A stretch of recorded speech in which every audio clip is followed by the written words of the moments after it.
Cek.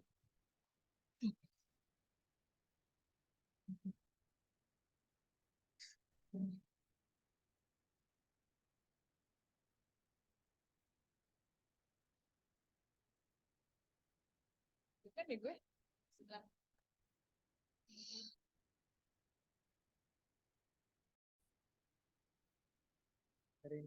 Apanya?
Rahmatullahi wabarakatuh.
Baik, teman-teman, bisa dikondisikan dan bisa langsung duduk ke tempat duduknya karena acara akan kita mulai.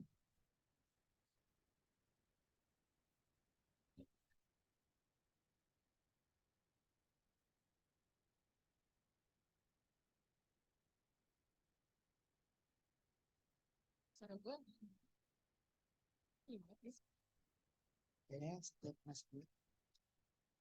Soalnya gue lebih dekat.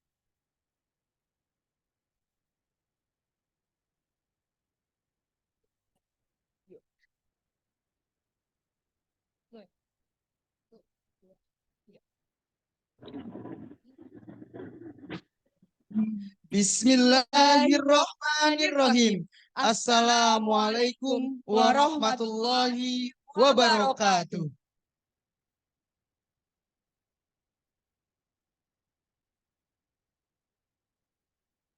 Alhamdulillah. Alhamdulillahirabbil alamin. Wa bihi nasta'in wa ala umuri dunya waddin. Wassalatu wassalamu ala asrafil anbiya'i wal mursalin sayyidina Muhammadin wa ala alihi wa sahbihi ajmain. Amma ba'du. Yang terhormat Rektor Institut Darul Quran Jakarta, Bapak Dr. Muhammad Anwar Sani, SOSI ME. Yang terhormat Wakil Rektor 1, Bapak Marzuki Eskom MM, SI. Yang terhormat Wakil Rektor 2, Ibu Dr. Nurdiana Dewi, ME. Yang terhormat Wakil Rektor 3, Ibu Rina Susanti Abidin Bahren, SHI MA. Yang terhormat Kepala Divisi Registrasi Analisa Kemaslahatan BPKH RI, Bapak Dr. Agus Sri Hendarsa, STM NG. Yang terhormat Ibu Dwi Kartika Ningsi, STMM. Yang terhormat para dekan dan kaprodi Institut Darul Quran Jakarta. Yang terhormat seluruh dosen dan staf Sivitas Akademika dan seluruh mahasiswa-mahasiswi Institut Darul Quran Jakarta yang berbahagia. Dalam acara Kuliah Umum Institut Darul Quran Jakarta dengan tema Peran BPKH dalam Dunia Pendidikan di Indonesia. Jumat 22 September 2023. Baiklah hadirin sekalian, izinkan kami untuk memperkenalkan diri. Saya Naufal Kurnia Zulfa, mahasiswa program studi Manajemen Bisnis Syariah. Dan saya Yulinda Citra, mahasiswi program studi Manajemen Bisnis Syariah sebagai pemandu acara pada siang hari ini. Hadirin yang berbahagia, untuk mempersingkat waktu, marilah kita buka acara pada siang hari ini dengan bersama-sama mengucapkan basmalah. Bismillahirrahmanirrahim. Melangkah ke acara selanjutnya, pembacaan ayat suci Al-Quran yang akan dibacakan oleh Saudara Inaka Zaki, mahasiswa program studi Pendidikan Guru Madrasah Ibtidaiyah. Waktu dan tempat kami persilakan.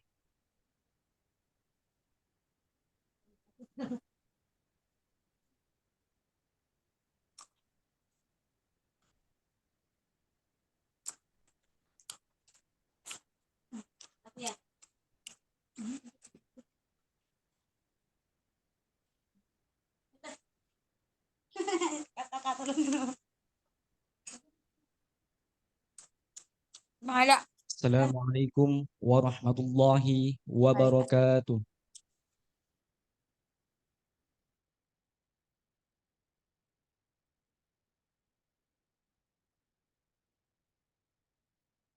A'udzu billahi minasy syaithanir rajim.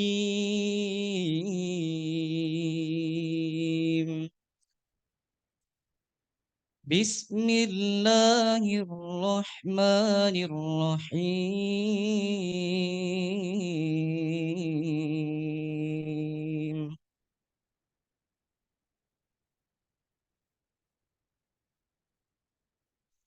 Ya ayyuhalladzina amanu idza tanajaitum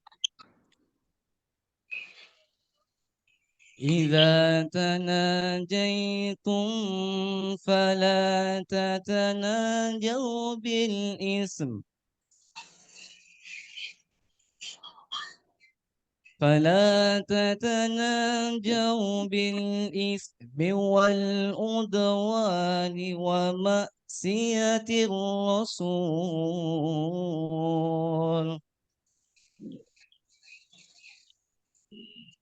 وتناجوا بالبر والتقوى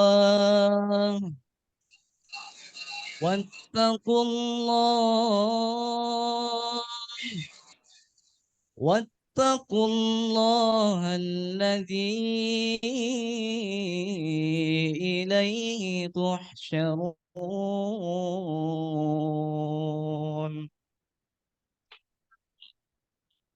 إنما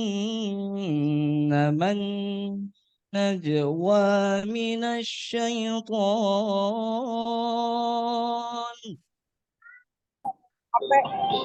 ليحزن الذين آمنوا وليس بضارهم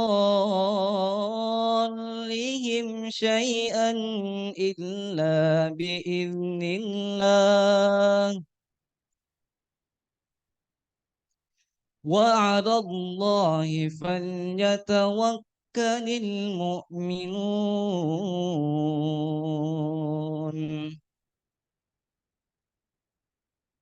يا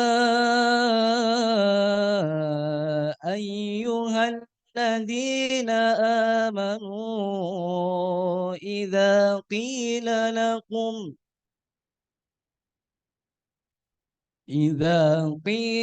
لكم تفسحوا في المجالس فافسحوا يفسح الله لكم وإذا قيل انشزوا فانشزوا يرفع الله الذين آمنوا منكم والذين أوتوا العلم درجات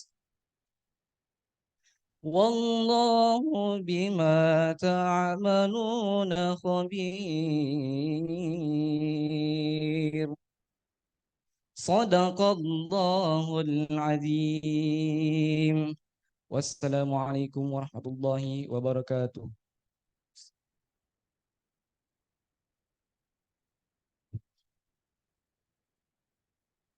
Acara yang selanjutnya menyanyikan lagu Indonesia Raya dan Mars Idaku. Hadirin dimohon untuk berdiri.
Hadirin dipersilakan untuk duduk kembali.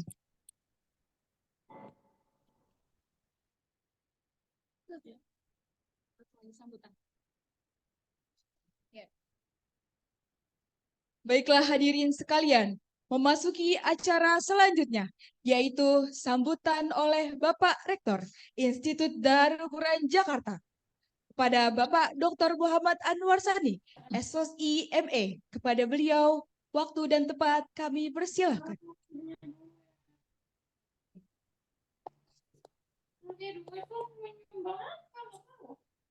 Izin. Bismillahirrahmanirrahim. Assalamualaikum warahmatullahi wabarakatuh. Alhamdulillah wa syukrulillah ala nikmatillah wa la hawla wa la quwata illa billahil aliyyil azim. Allahumma salli wa sallim wa barik ala sayyidina Muhammad wa ala ali sayyidina Muhammad. Ini katanya ruangannya kurang nih, sampai ke belakang-belakang. Masih ada yang nggak bisa masuk ya? Antusias. Alhamdulillah. Selamat datang kepada Bapak Dr. Agung Sri Hendarsa, Magister Engineering ya. Oh, beliau engineering, lulusan dari Jepang. Dari Jepang, insya Allah.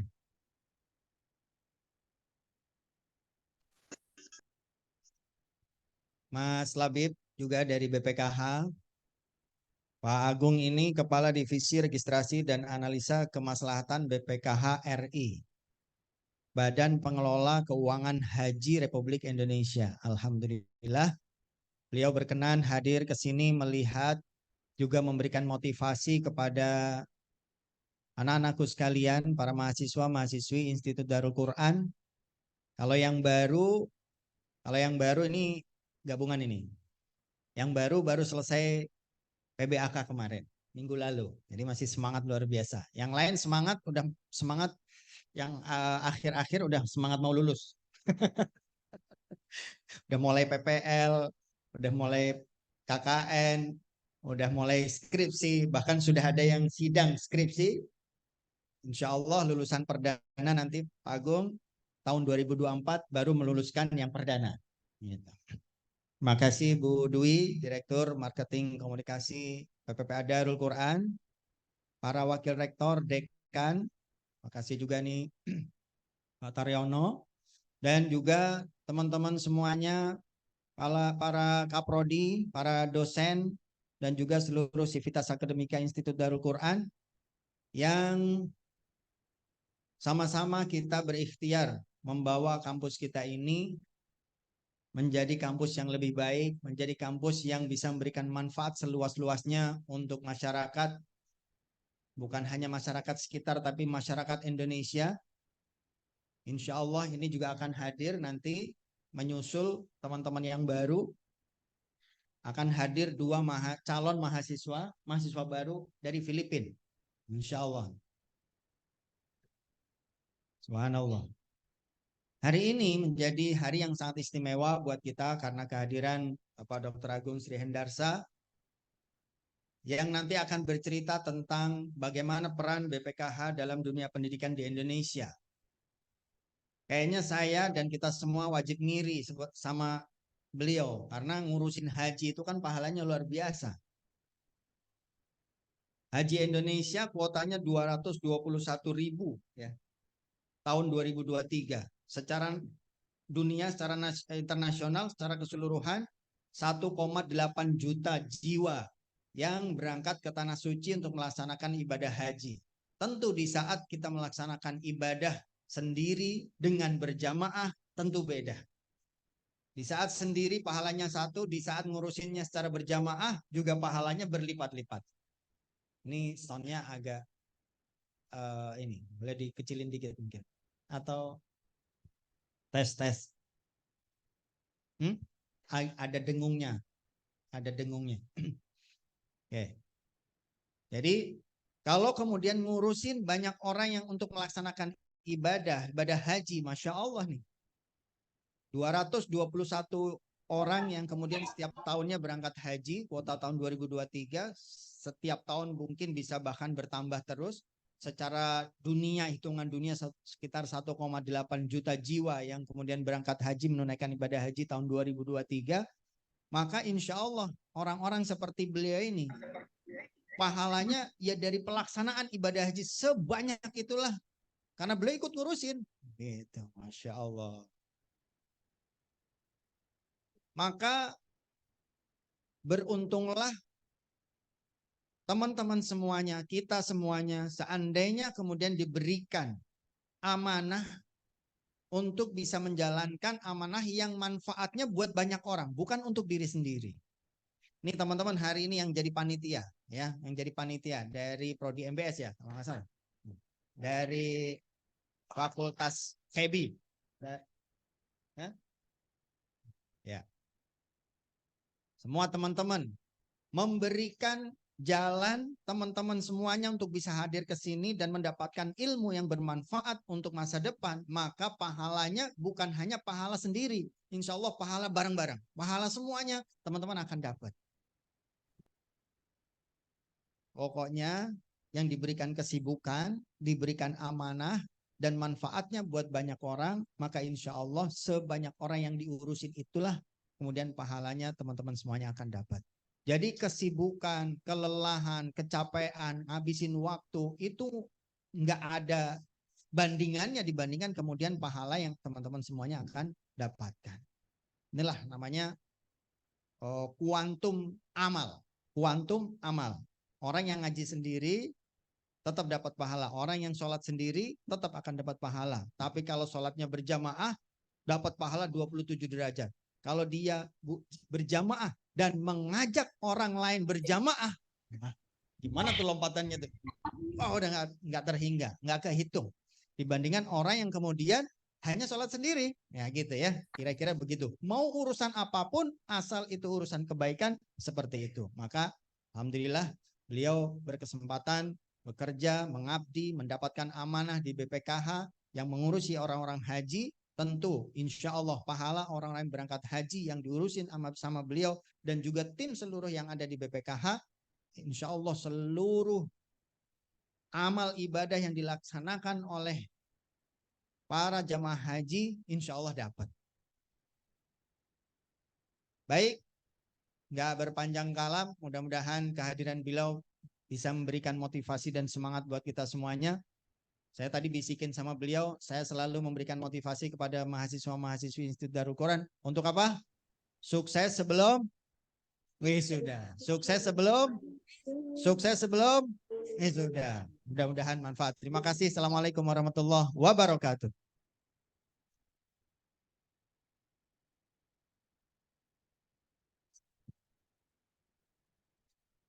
Memasuki acara inti, penyampaian materi yang akan disampaikan oleh Dr. Agung Sri Hendarsa, STMNG, yang akan dipandu oleh Ibu Dwi Kartikaningsi, SEMM sebagai moderator. Kepadanya waktu dan tempat kami persilakan. Terima kasih. Assalamualaikum warahmatullahi wabarakatuh. Salam. Alhamdulillahirrabbilalamin. Wassalatu wassalamu ala asrofil anbiya'i wal mursalin wa ala alihi wa sahbihi ajma'in. Amma ba'du. Allahumma sholli ala Sayyidina Muhammad wa ala ali Sayyidina Muhammad. Yang terhormat Bapak Rektor Institut Darul Quran Jakarta, Dr. Muhammad Anwar Sani, SE, SOSI, ME, dan yang terhormat Bapak Ibu Wakil Rektor 1 dan 2, juga Dekan Fakultas Ekonomi dan Bisnis Islam Bapak Taryono MM, dan juga seluruh mahasiswa Institut Darul Quran, dan yang paling terhormat tamu agung kita hari ini dari BPKH, dari BPKH Badan Pengelola Kiai, kalau tadi kata Kiai Yusuf Mansur ya. Tadi pengurus, Badan Pengurus Kiai Haji, bukan keuangan. Tadi bercandanya guru kita Kiai Haji Ustadz Yusuf Mansur, alhamdulillah sempat bertemu dengan kita semuanya. Badan Pengelola Keuangan Haji ya, yang mengurusi haji di Indonesia. Selamat datang Pak Agung di Institut Darul Quran. Saya izin untuk menjadi moderator Bapak hari ini. Dengan Pak Agung saya hampir setiap hari ketemu Pak Agung. Kalau nggak ketemu offline, ketemu online gitu ya. Alhamdulillah Pak Agung ini adalah orang penting di BPKH, salah satu orang penting di BPKH kalau kata teman-teman di Kemaslatan ya. Jadi BPKH ini tidak hanya mengurusi terkait dengan haji, tapi juga ada program yang luar biasa manfaatnya untuk kemaslahatan umat yang itu dimanfaatkan dari kelola dana haji. PPPA Darul Quran sebagai mitra kemaslahatan dari BPKH, alhamdulillah sejak tahun 2020 telah menjadi mitra kemaslahatan BPKH, telah melakukan banyak amanah yang diberikan oleh BPKH dalam program kemaslahatan, termasuk hubungannya dengan hari ini bagaimana BPKH punya concern yang cukup luar biasa di bidang pendidikan di Indonesia, terutama pendidikan Islam yang ada di Indonesia, tidak hanya dari sisi bagi mahasiswa, tapi juga dari segi sarana dan prasarana atau infrastruktur bagi pendidikan di Indonesia. Nanti kita akan kupas banyak kenapa hari ini kita semuanya, kawan-kawan yang hadir di sini, perlu belajar banyak dengan tamu kita hari ini, Pak Agung, karena beliau punya riwayat karir yang luar biasa dan ini mudah-mudahan menginspirasi kita semuanya. Di akhir Pak Rektor mengatakan bahwa target mahasiswa idaku adalah sukses sebelum wisuda ya, dan itu sudah saya lakukan juga dulu. Tahun 2004 saya belum lulus wisuda, tapi sudah bawa Ustadz Sani kerja di Las Al-Azhar pada saat itu. Jadi nyelesain nyelesain skripsi sambil kerja di Las Al-Azhar. Jadi itulah kenapa moto beliau harus sukses sebelum wisuda. Pak Agung Sri Hendarsa, beliau berkarir sebagai Kepala Divisi Registrasi dan Analisis Kemaslahatan BPKH. Juga beliau sebagai Direktur PT Valere Materna Indonesia, juga sebagai Presiden Direktur PT Prosimpek Hikari Indonesia, dan Presiden Direktur PT Auzora Agung Perkasa. Pak, PT-nya banyak ya Pak? Lowongan ada nggak Pak? Gitu ya. Pak Agung Presiden Direktur dari 2 perusahaan loh. Ya, jadi bisa dibayangkan hari ini kita ketemu tamu yang luar biasa. Aktivis Pak Agung di sosial ini, beliau juga pengurus pusat dari ICMI, ya, Ikatan Cendekiawan Muslim Indonesia. Juga beliau penasehat di Indonesia Water Association. Dan pendidikan beliau S1 Teknik Kimia Universitas Gadjah Mada, S2-nya Engineering Kimia dari Nagoya University, Jepang. Masya Allah. Siapa yang bercita-cita pengen ke Jepang, nanti kita tanya banyak. Tapi jangan-jangan ada yang wibu di sini ya.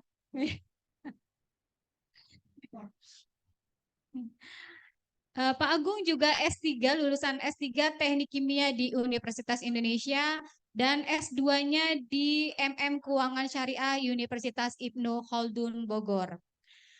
Beliau memiliki kompetensi juga yang luar biasa, punya sertifikat profesional RICS. Ya, jadi ada manajemen resiko perbankan syariah level 3 dan punya sertifikat policy manajemen profesional, sertifikat GRI Sustainability Reporting Standard, dan beliau juga memiliki sertifikat corporate coach dan project manajemen profesional. Luar biasa. Tepuk tangan untuk tamu kita hari ini, Pak Agung Sri Hendarsan. Baik, tidak berpanjang lagi, takut nanti waktunya habis saya pakai punya Pak Agung.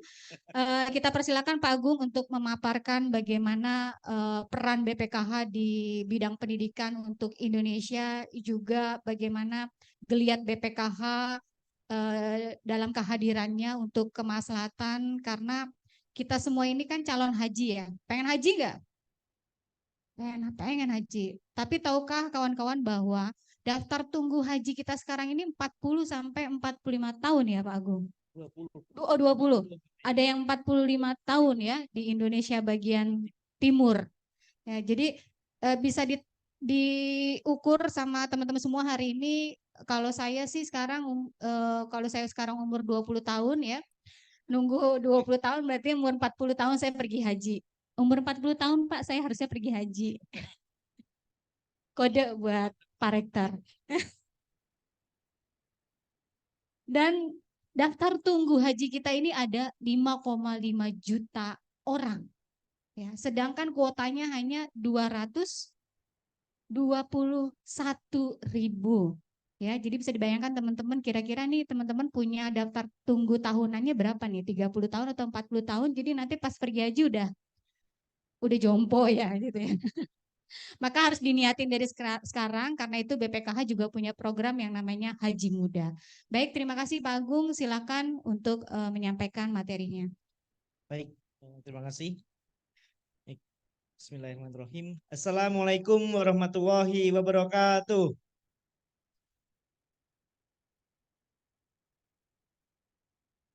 Alhamdulillah, rabbil alamin. Asyhadu an la ilaha illallah wa asyhadu anna Muhammad Rasulullah. Allahumma sholli ala sayyidina Muhammad wa ala ali sayyidina Muhammad. La haula wala quwata illa billah. Yang kami hormati Pak Rektor IDAKU, Pak Dr. Anwar Sani, dan yang kami hormati Bapak Ibu Wakil Rektor 1, 2, 3, dan 4. Mohon maaf tanpa mengurangi rasa hormat, saya lupa dari nyatat nama-namanya Pak. Dan yang kami hormati para dekan dan juga kaprodi dan juga dosen dari Institut Darul Quran yang hadir. Nah, serta para mahasiswa dan mahasiswi Institut Darul Quran dari Fakultas Ekonomi dan Bisnis ya. Oh, semuanya ini. Oh ya, oke. Oh, udah campur ini. Baik. Oke, baik. Masya Allah. Dan juga yang kami hormati Ibu Dwi Kartika, beliau dosen di sini sekaligus kalau saya tahunya adalah beliau adalah Direktur Marketing Komunikasi dari PPPA Darul Quran. Ternyata beliau adalah dosen MBS ya. Masya Allah ya.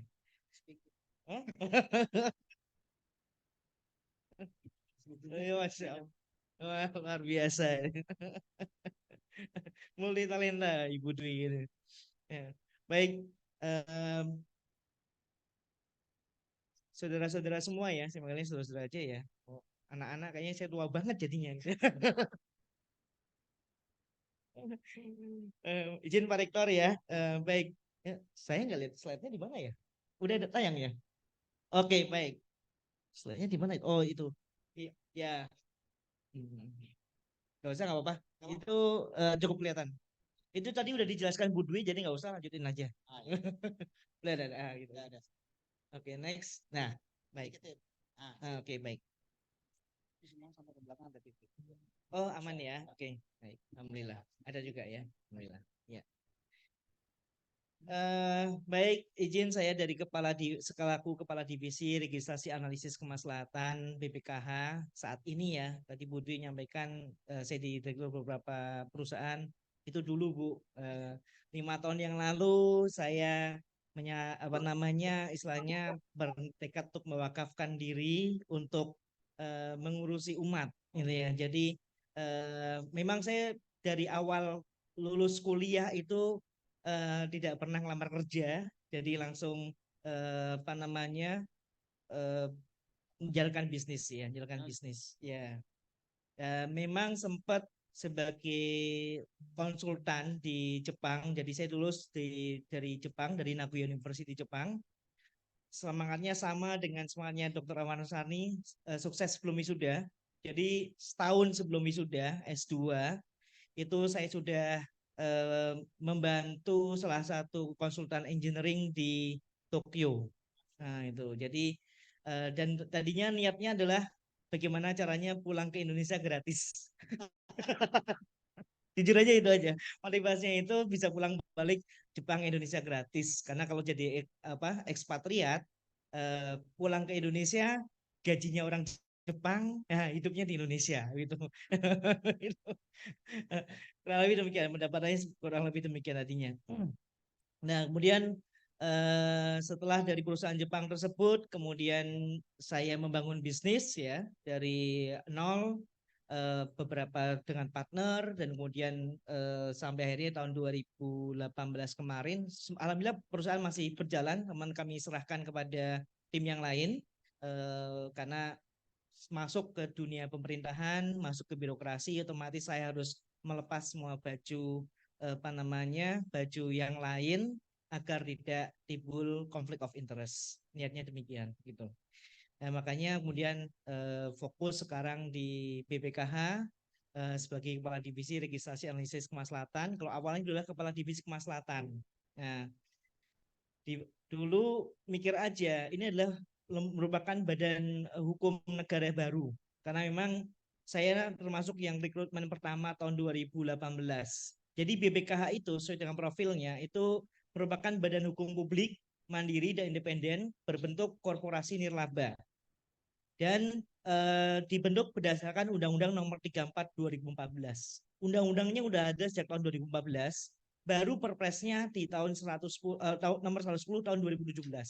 Dan tahun 2017 itulah baru dilantiknya adanya anggota Badan Pelaksana atau pimpinan BPK yang perdana tahun 2017 sampai tahun 2022.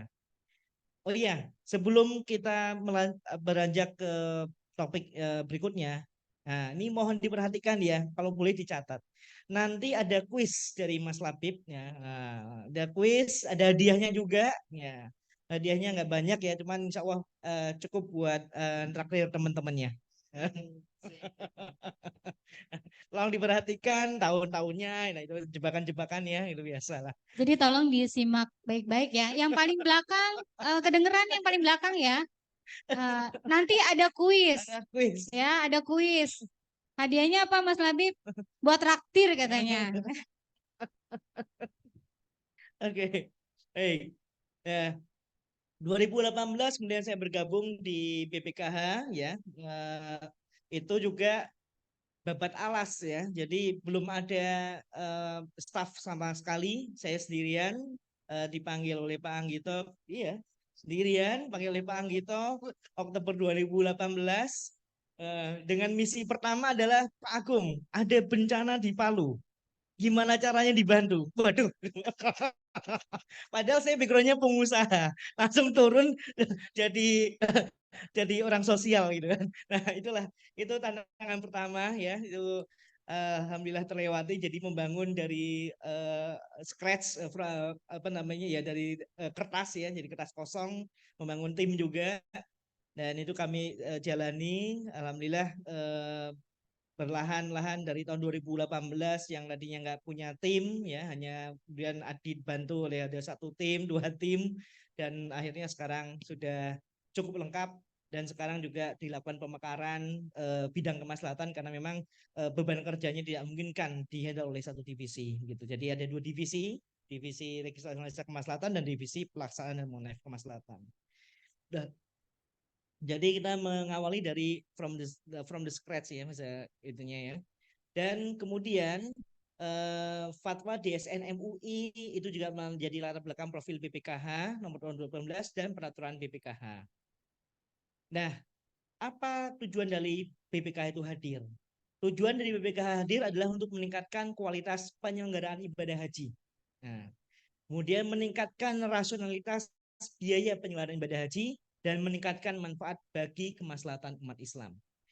3 tujuan itulah yang menjadi motor ataupun strategi bisnis dari BPKH dalam berkiprah di Indonesia. Adapun kewajiban-kewajiban BPKH yang pasti adalah mengelola keuangan haji, memberikan informasi melalui media, melakukan pembukuan, dan melaporkan pelaksanaan pengelolaan keuangan haji kepada Presiden dan DPR. Nah, jadi mungkin saudara-saudara mikirnya BPKH itu di bawah Kemenak, bukan. BPKH itu langsung bertanggung jawab kepada Presiden, tapi memang melalui Menteri Agama untuk pengiriman laporannya, tetapi langsung direct di bawah Presiden. Undang-undangnya bunyinya demikian. Jadi memang tidak langsung banget dengan Presiden, tetapi memang dia adalah langsung di bawah Presiden. Nah, asas pengelolaan keuangan haji adalah prinsip syariah, prinsip kehati-hatian, manfaat, nirlaba, transparan, dan akuntabel.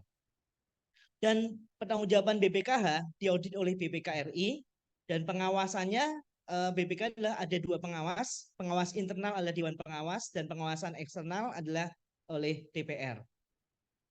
Berbicara mengenai BPKH tentu tidak lepas dari keuangan haji dan dana haji. Dana haji itu kemana saja?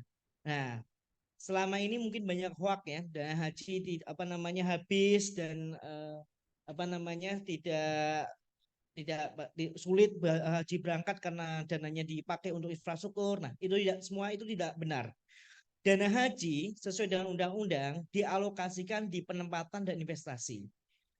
Penempatan itu maksimal 30% itu ditempatkan di bank syariah. Adapun investasi itu ditempatkan di SB lah sukuk berharga, emas, kemudian investasi langsung dan investasi lainnya. Next. Nah, tugas secara garis besar, tugas fungsi wewenang BPKH, hak dan kewajiban BPK adalah melakukan perencanaan, kemudian pelaksanaannya, pengendalian dan pengawasan, pelaporan dan pertanggungjawaban, pengembangan dan pengeluaran keuangan haji. Otomatis kalau kita terima uang harus dikeluarkan juga gitu. Nah, dari 3 tujuan BPKH tadi, maka secara garis besar bidang usaha layanan BPKH itu sesuai dengan PP nomor 5 2018 ada 3. Investasi, penempatan, dan kemaslahatan. Alhamdulillah BPKH selama 5 tahun berturut-turut telah mendapatkan opini wajar tanpa pengecualian WTP.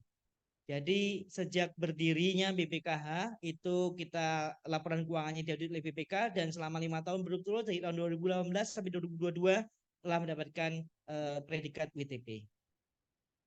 Nah, izin saya kenalkan juga pimpinan kami. Next. Ya, ini adalah anggota. Jadi BPK itu terdiri 2 organ badan pelaksana dan organ dewan pengawas. Nah, organ badan pelaksana itulah sebagai eksekutifnya. Yang sekarang dinahkodai oleh Pak Fadul Imansyah.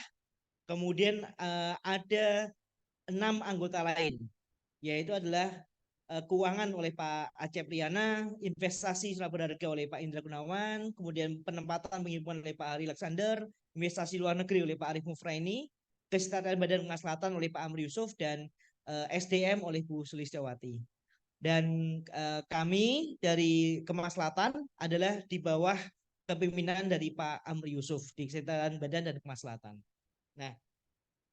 Nah ini nanti akan menjadi kuis mungkin.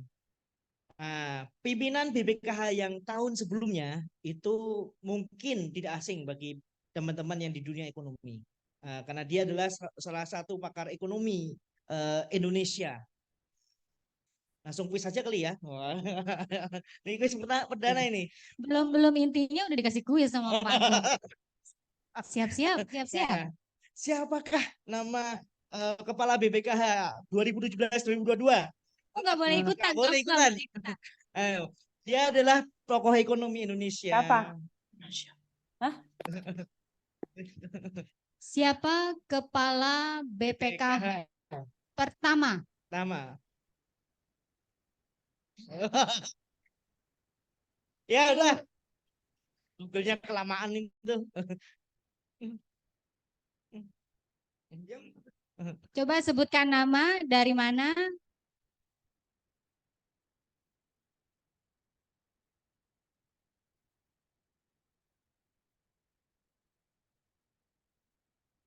Salah. Salah. Ayo, sudah yang googling sudah ketemu? Oh, udah waktunya udah banyak dari Google. Udah kelamaan. 5. Hitung. Oh iya, silakan. Ya.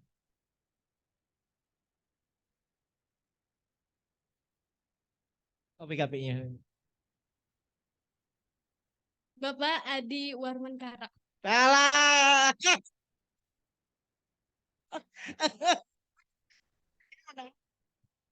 Udah, kasih kesempatan lagi. Masa nggak ketemu? Satu orang lagi ya. Akhir.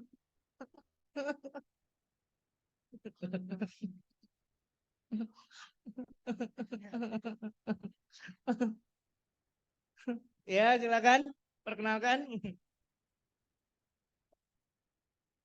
Bismillahirrahmanirrahim. Assalamualaikum warahmatullahi wabarakatuh. Waalaikumsalam. Perkenalkan, saya Siti Hajar, mahasiswa Ilmu Al-Quran dan Tafsir.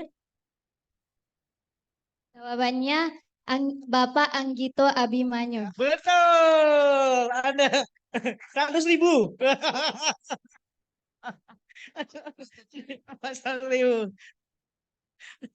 Alhamdulillah. Terima kasih ya.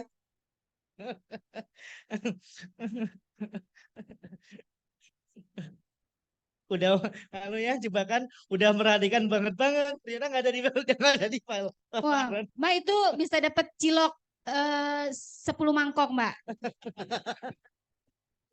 Sekedar ngasih tahu saja ini ada yang online. Oh ya, Masya Allah, masih ada yang online juga.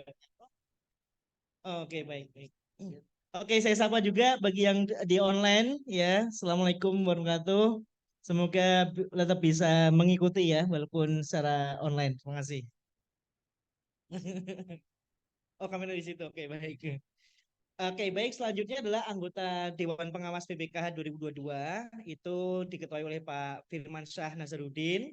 Dan ada 6 anggota lainnya. Ada Pak Denny Suardini, Heru Warasidik, Pak Daud Arif Khan, Pak Mulyadi, Pak Rojikin, dan juga Pak Iswah Abidal Aziz. Nah, di anggota Dewan Pengawas ini yang dipilih oleh secara pansel ada 5 orang.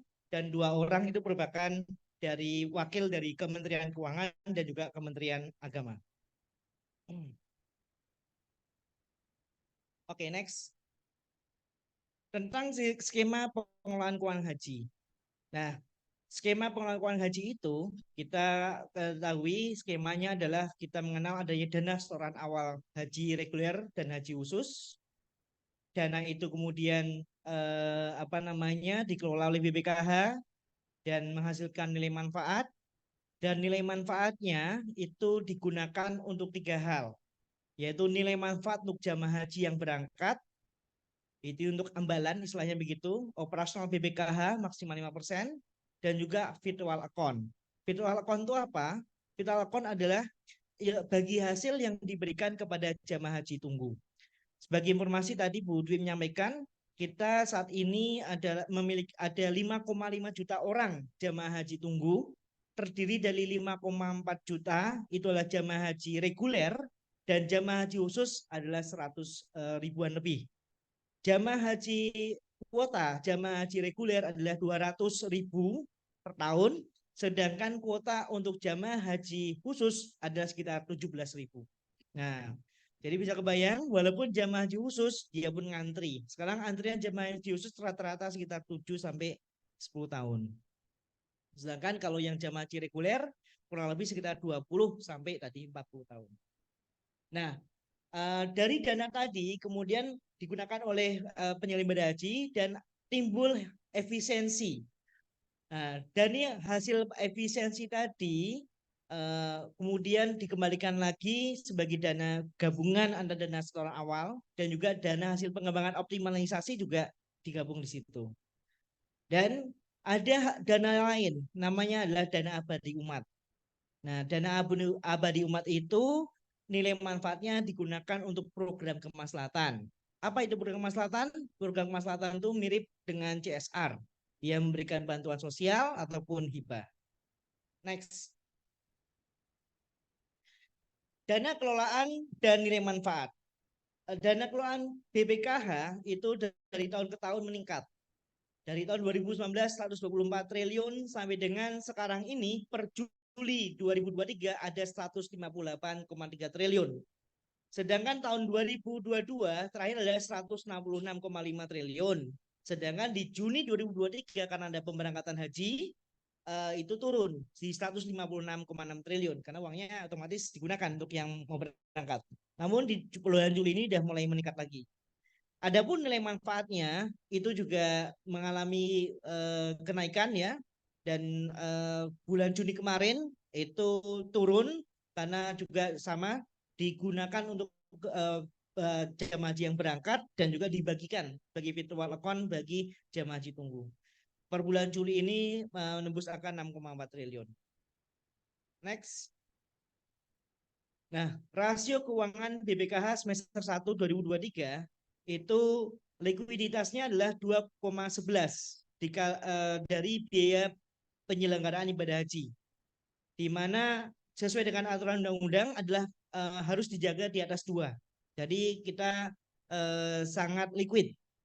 Kemudian investasi dan penempatan itu dijaga untuk penempatan di bawah 30% karena diharapkan BPK lebih progresif menempatkan di investasi agar hasilnya lebih optimal, sehingga harapan berikutnya adalah jamaah haji itu tidak harus membayar tambahannya lebih besar ya begitu.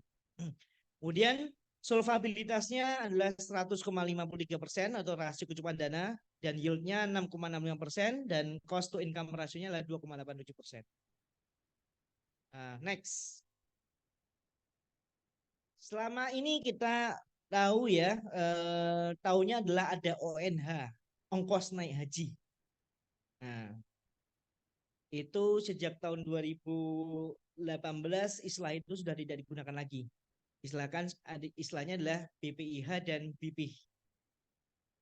BPIH adalah biaya penyelenggaraan ibadah haji, dana yang digunakan untuk operasional penyelenggaraan ibadah haji. Sedangkan BPIH adalah biaya perjalanan ibadah haji, sejumlah uang yang harus dibayar oleh warga negara untuk menunaikan ibadah haji.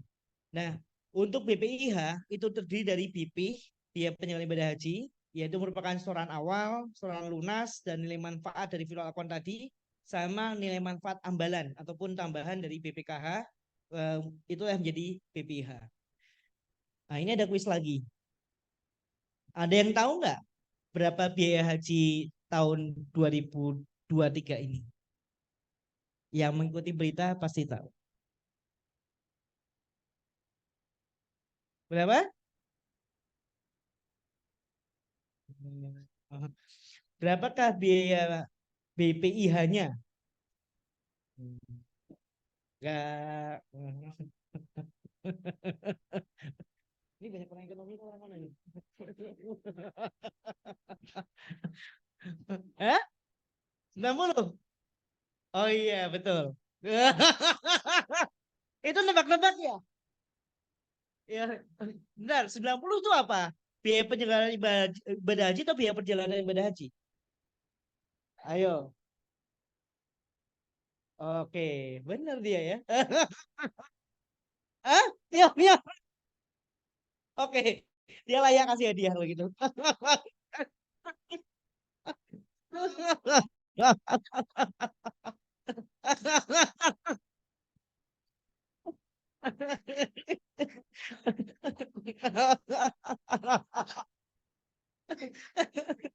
Ya, ini masalahnya. Saya juga ngetes sejauh mana teman-teman tuh mengenal tentang haji dan juga informasi-informasi tentang biaya haji, gitu kan.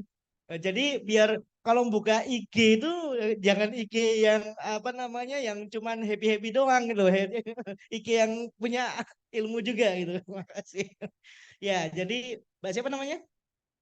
Citra. Dari jurusan belum manajemen. Oh, duit ternyata. Iya, betul. 90 juta itu kita bisa lihat di nextnya. Oh, belum. Ya, apa next aja deh. Next aja biar cepat. Nah, next. Next lagi, next lagi. Next lagi. Nah, betul 90 juta. Tepatnya adalah 90, ya 90 juta pas lah, 90,05. Jadi yang itu adalah biaya penyelenggaraan ibadah haji, BPIH. Adapun biaya perjalanan ibadah haji adalah biaya yang dikeluarkan oleh jamaah haji. Besarnya adalah yang warna orange, yaitu adalah 49,81 juta. Sedangkan yang 40 juta sisanya itu adalah dari nilai manfaat yang didukung oleh BPKH dari hasil pengelolaan keuangan haji. Nah, sehingga kalau boleh kita kasarnya ini berangkat haji subsidi. Maka dari itu kita sedang kebetulan ketika apa namanya muzakarah ulama juga menyampaikan muzakarah di Situbondo, menyampaikan keresahannya karena apa? Karena haji itu adalah bagi yang mampu. Selain sitoah ya. Kalau haji juga disubsidi, tentu itu tidak apa namanya sebaiknya tidak demikian. Kalaupun disubsidi tidak terlalu banyak gitu. Nah, maka wacana untuk melakukan kenaikan biaya perjalanan ibadah haji secara bertahap itu sedang dilakukan kajian dan digodok. Tahun kemarin ketika setelah COVID, karena kan 2 tahun kita berhenti, 2020, 2021 nggak ada yang berangkat. 2022 tiba-tiba PPIH-nya tuh naik melejit, di situ kelihatan 97,79 juta. Nah, padahal waktu itu tidak ada wacana untuk menaikkan seperti tahun ini. Jadi jamaah haji tahun lalu itu memang rezekinya bagiannya. Berangkat tetap dengan biaya hanya 39 juta saja, bayar setoran awal 25 juta, sisanya 10 juta atau tambahannya akan ada nilai manfaat juga. Sedangkan sisanya 50 juta itu ditanggung oleh BPKH gitu. Nah, hal ini tentu tidak sehat secara keuangan. Karena apabila subsidinya besar, makin lama akan makin menggerus pokoknya khawatirnya ya, dan akan terjadi skema ponzi. Oleh karena ini, itu perlu dilakukan keberimbangan dan keberadilan agar dana haji ini sustain, menjadi keberlanjutan sampai dengan akhir zaman begitu harapannya. Karena kan haji itu ya perintahnya sampai kiamat sampai kiamat begitu. Ini adalah gambaran ya kurang lebih. Jadi kelihatan banget dari tahun 2010 tuh yang disubsidi sedikit makin lama makin membengkak dan akhirnya puncaknya tahun kemarin membengkak sekali di 50 juta. Makanya kemudian dirasionalisasi lagi menjadi diturunkan di 40 juta untuk subsidinya. Begitu kurang lebih. Dan subsidinya itu berasal dari nilai manfaat ya. Dia gunakan nilai manfaat. Oke, next. Kita masuk ke dalam hal-hal yang lebih lebih tadi kan tentang BPKH saja ya. Ini sekarang kita coba nge-zooming ke lebih jauh lagi. Sebenarnya kehadiran BPKH itu untuk apa sih?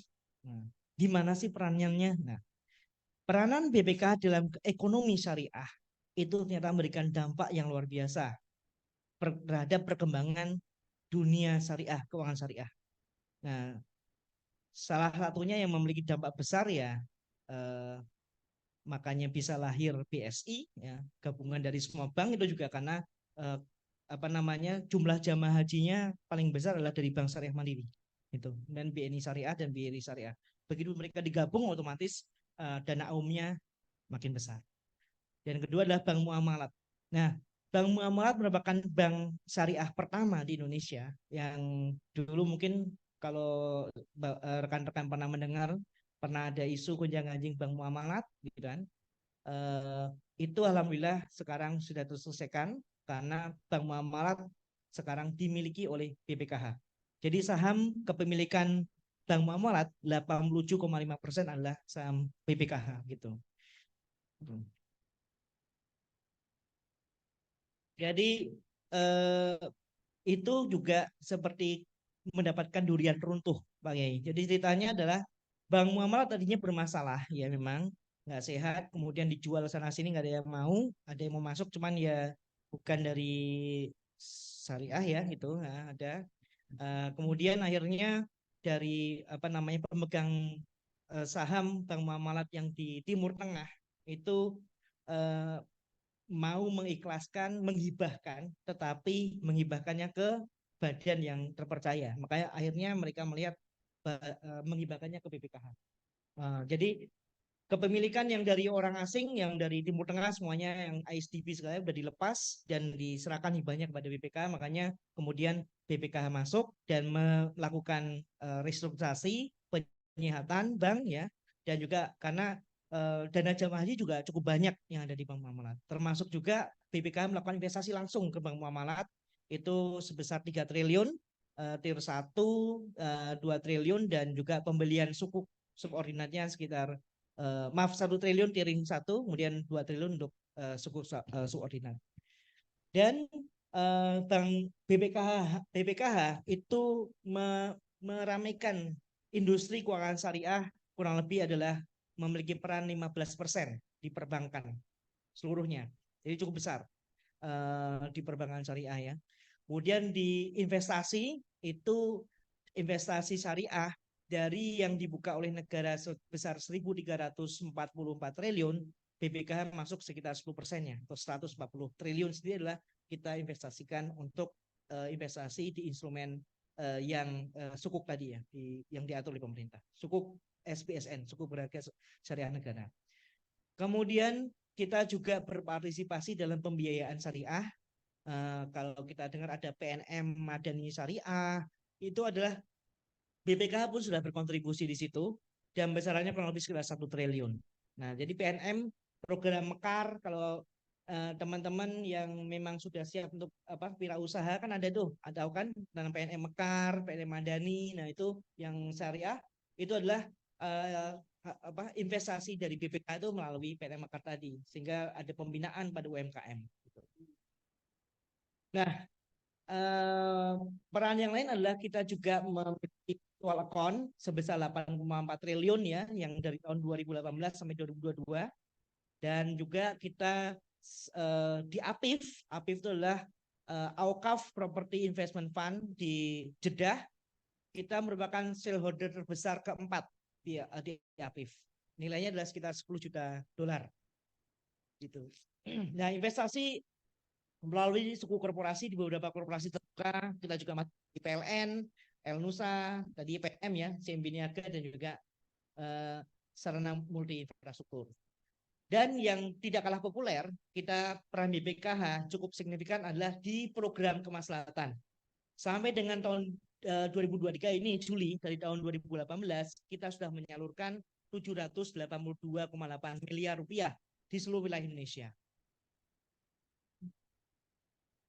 Nah, itu semua juga berkat kerjasama kolaborasi dengan mitra kemaslahatan, salah satunya adalah PPA Darul Quran, karena BPKH hanya berkantor di Jakarta saja, hanya di sekarang ini Muhammad Tower.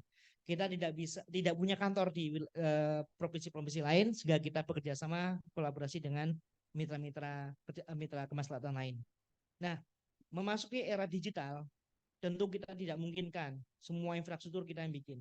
Makanya penting kita melakukan kolaborasi. Demikian juga teman-teman semua, apabila berbisnis, nggak semuanya dengan model sendiri. Tentu kita bisa berkongsi dengan temannya, bersyarikah ya. Nah itu tentu akan lebih lebih menguatkan satu dengan yang lainnya. Nah, kita next tentang dana abadi umat. Nah, dana abadi umat adalah tadi turunannya adalah untuk program kemaslahatan. Kita bicara sejarah ya. Dana abadi umat kalau memang pernah ini rata-rata usia berapa ya? Usia generasi 19 ya. Oke, 19. Oke, berarti kelahiran tahun 2000-an ya.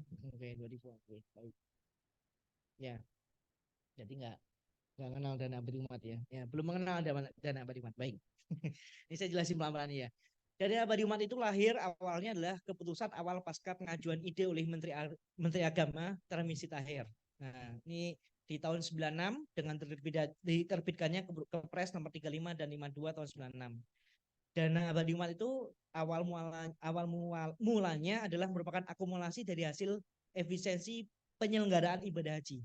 Utamanya adalah biaya akomodasi dan tiket jamaah, tiket pesawat. Dana tersebut milik jamaah, namun sulit untuk mengembalikannya. Nah, di sini. Dan dana ini hanya imbal hasilnya, dana ini yang boleh digunakan, sedangkan dana pokoknya tidak. Dana Abadi Umat termasuk kategori non APBN, dikelola oleh dulu Badan Pengelola Dana Abadi Umat yang diketuai oleh Menteri Agama, dan seluruh dana disimpan di bank rekening atas nama Menteri Agama. Kemudian organisasi Islam seperti NU dan Muhammadiyah dilibatkan sebagai pengawas. Nah, mungkin kalau yang senang browsing pernah mendengar beberapa menteri agama tersandung kasus dana abadi umat. Itu adalah memang cerita kelam dana abadi umat sebelum-sebelumnya. Maka karena tata kelolanya tidak jelas, maka nilai dana abadi umat tadi sempat dibekukan oleh negara di tahun 2008 dan baru hidup lagi 2017 atau 2018 setelah BPK itu ada. Jadi 10 tahun itu dibekukan oleh negara. Oke, next. Dana abadi umat sekarang ini adalah sejumlah dana sebelum berlakunya unggang-undang ini dari hasil pengembangan DAU atau sisa biaya operasional penyelenggara ibadah haji serta sumber-sumber lain yang halal dan tidak mengikat sesuai dengan ketentuan peraturan perundang-undangan. Adapun nilai manfaat dana abadi umat dipergunakan untuk pengeluaran kegiatan kemaslahatan umat Islam. Dan kegiatan untuk kemaslahatan umat Islam itu antara lain kegiatan pelayanan ibadah haji, pendidikan dan dakwah, kesehatan, sosial keagamaan, ekonomi umat, serta pembangunan sarana prasarana ibadah. Jadi kurang lebih 782 miliar tadi kita salurkan, distribusikan seluruh wilayah Indonesia, hampir kurang lebih 34 provinsi untuk 6 ruang lingkup ini. Ada yang tentang pelayanan ibadah haji, kita banyak membantu Kementerian Agama, pendidikan dakwah, kita banyak membantu ke pesantren-pesantren, institut juga ada untuk pengembangan pendidikan, kesehatan, kita banyak membantu rumah sakit, kemudian ambulan, sosial keagamaan, kita juga banyak membantu di majelis ulama untuk ormas Islam, ya. Kemudian ekonomi umat, kita juga banyak membantu UMKM. Dan pembangunan sarana ibadah, kita banyak membantu untuk masjid dan mushola. Next. Nah, karena punya kekhawatiran khusus ya terhadap dana abadi umat, punya cerita kelam tadi, maka dasar hukum ya yang mengatur program kemaslahatan atau dana abadi umat itu Masya Allah banyaknya 13 peraturan. Namun ini juga sedang kita proses untuk di istilahnya omnibus, karena juga 13 peraturan bukan 13 peraturan ya, karena ada undang-undang ya, undang-undang PP, peraturan di bawahnya berarti ada sekitar 9 peraturan ini sudah mulai kita omnibus, ada 3 peraturan yang dijadikan satu, dan sekarang sedang kita godok lagi peraturan-peraturan yang di bawahnya, ada 7 peraturan untuk digodok lagi menjadi 1 peraturan. Namun tadi karena kita untuk kehati-hatian, maka memang penggunaan dana abadi umat ini betul-betul diawasi oleh BPK. Tidak hanya BPK, kami juga rutin beraudiensi dengan KPK, karena beberapa kali KPK juga menanyakan tentang dana abadi umat. Alhamdulillah selama 5 tahun kepemimpinan ini ya itu aman dan juga syar'i, serta alhamdulillah tidak ada fraud apapun. Next. Ini adalah besaran dana abadi umat.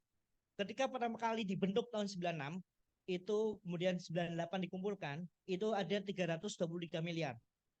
Kemudian makin lama dikumpulkan dari sisa ya, tadi sisa akomodasi, sisa tiket pesawat, dan juga jamaah haji era dulu itu senang bersedekah Pak Kiai. Jadi mereka pulang haji kemudian mensedekahkan uangnya untuk apa? Dana abadi umat. Nah, kalau mungkin orang tua kalian atau kakek nenek kalian itu ya, itu pernah punya, oh ya, maaf suaranya ya, sorry apa namanya, mungkin orang tua kalian atau kakek nenek kalian ya yang pernah berangkat haji di era tahun 2000-an begitu kan, itu masih menyimpan biasanya ada semacam apa ya, sertifikat infak 10.000 berapa itu adalah bagian dari mereka menitipkan dana pada bagian dari dana abadi umat. Makanya terus dana abadi umat itu terus naik sampai dengan tahun 2008 ya di 1,57 triliun, kemudian dibekukan sampai tahun 2014 akhirnya lahir Undang-Undang 34 2015, namun juga belum ada BPKH. Baru tahun 2017 itu sudah nyampe angka di 3,2 triliun dan kemudian setelah terimakan ke BPKH di angka 3,2 triliun tadi dikelola oleh BPKH dan sekarang terakhir di angka 3,8 triliun. Nah, kalau dulu dana ini adalah merupakan dana sisa penyelenggaraan ibadah haji. Kalau sekarang sisa penyelenggaraan ibadah haji kembalinya ke dana haji. Nah, kalau dana abadi umat ini murni hanya dari pengelolaan investasi dana abadi umat itu sendiri di instrumen keuangan syariah berisiko rendah ya. Kemudian nah, ini ada pertanyaan. Instrumen keuangan syariah berisiko rendah, tolong disebutkan 3 produk perbankan keuangan syariah berisiko rendah. Nah, ini kuis, Pak. Kuis. Kuis yang ketiga ya. Kuis yang ketiga, sebutkan 3 instrumen keuangan syariah yang beresiko rendah. Ada yang tahu? Paling belakang mungkin ada yang tahu. Ayo googling.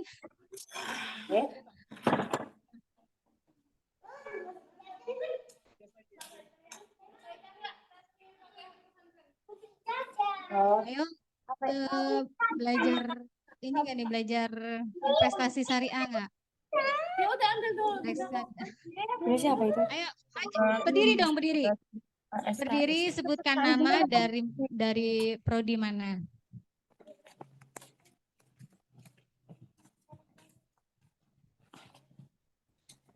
Ada yang berani? Bisa Dayu. Itu maka Di online ada yang mau jawab di online? Iya. Di mana? Ada yang dipakai. Kalau bisa Yang di online mau jawab? makalah aku makin. Makalah apa sih?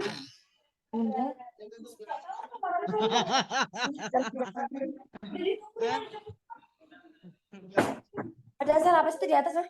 Silakan. Hah? Yang ini bungkus guys, Mas Cek. Gak tahu udah bisa mana? Ilmi. Aku kerja makalah di laptop gitu. Enggak, bikin aku punya sudah Ayu. Makalah sudah Ayu sih kerjain tuh. Dikerjain bener. Iya, gak tahu pokoknya. Mana mungkin dikerjain bener. Itu ada sejarah-sejarah gitu kan. Pakai makalah Ayu, makalah. Ini loh, ada yang loh. Oh. Ini.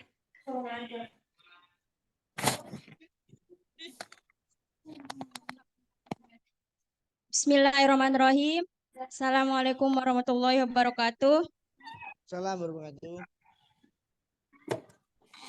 Perkenalkan, nama saya Laila Milania dari Prodi Bimbingan dan Konseling Pendidikan Islam. Reksadana syariah berisiko rendah itu adalah reksadana syariah saham. Catering. Produknya apa? Instrumen keuangan syariah risiko rendah itu. Kalau reksadana saham itu risiko tinggi kan saham. Nah. Bisa. Ya.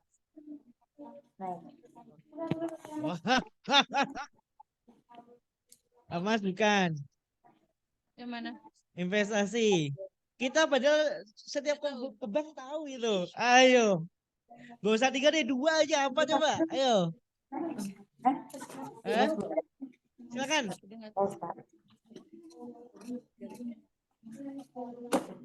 Oh enggak, bukan. Instrumen keuangan syariah kok. Bukan simpanan. Ya, sama satu lagi apa lagi? Satu lagi? Hah?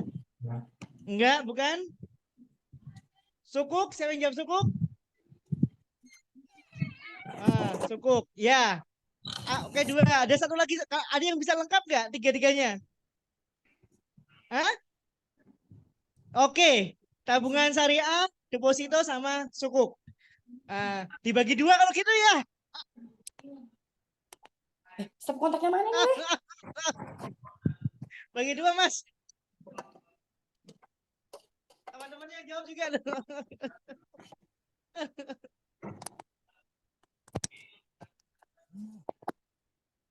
Adil.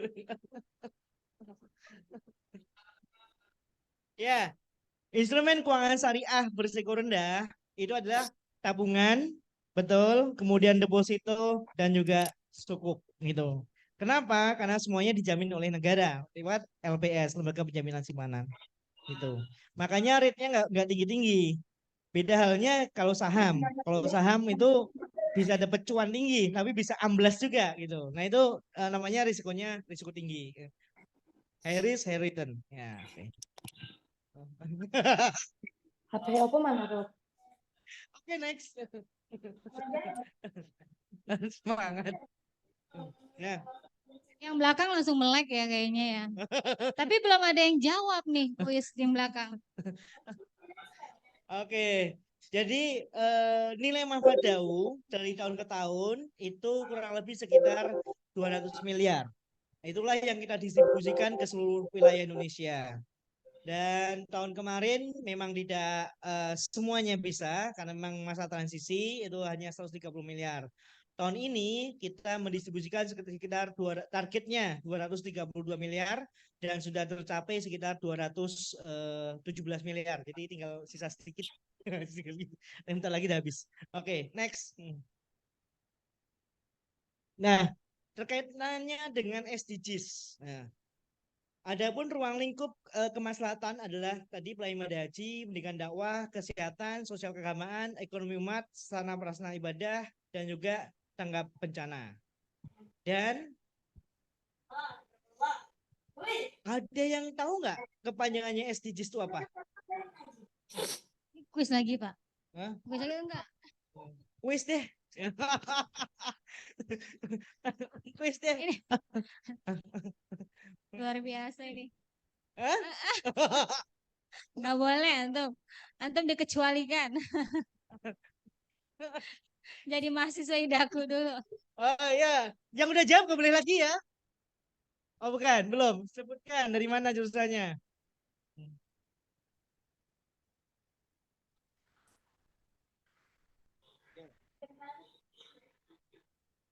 Oke. Bahasa Indonesianya apa? Oke, keren.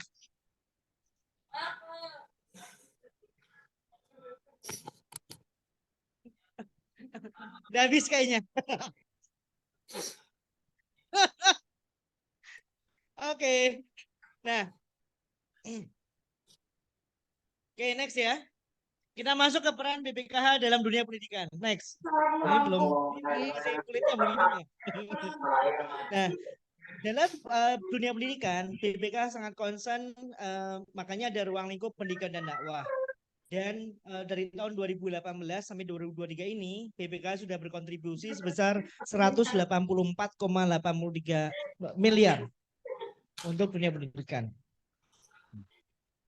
Next. Nah, banyak program-program kemaslahatan yang disalurkan, diantaranya adalah pembangunan fisik, itu contohnya ada pembangunan ruang kelas, pembangunan asrama, itu adalah bagian dari pembangunan konstruksi fisik. Kemudian beasiswa, kira ada beasiswa pendidikan juga, kemudian beasiswa pendidikan masih itu, kemudian pengadaan sarana penunjang. Contohnya apa? Adalah pengadaan lab komputer, digitalisasi, itulah bagian dari pengadaan sarana penunjang. Nah, dulu kita memfasilitasi juga pengadaan kendaraan sekolah. Sekarang sudah tidak. Karena menjadi catatan audit BPK ya, pengadaan kendaraan sekolah yang itu sehingga tidak bisa kita lanjutkan. Tapi tahun sebelumnya kita banyak memberikan kendaraan sekolah termasuk bis sekolah waktu itu. Nah, jadi empat kategori itulah yang dikategorikan dalam peran BPK dalam pendidikan dan dakwah. Next. Ini adalah beberapa program ya yang kita untuk seremonial yang kita lakukan selama ini.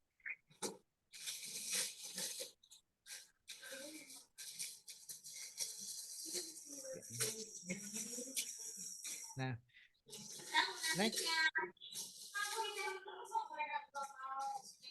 Potensi kerjasama BPK dalam dunia pendidikan itu adalah diantaranya melalui program kemaslahatan, itu merupakan dalam bantuan pendidikan dan dakwah tadi ada 4 kategori dari konstruksi, kemudian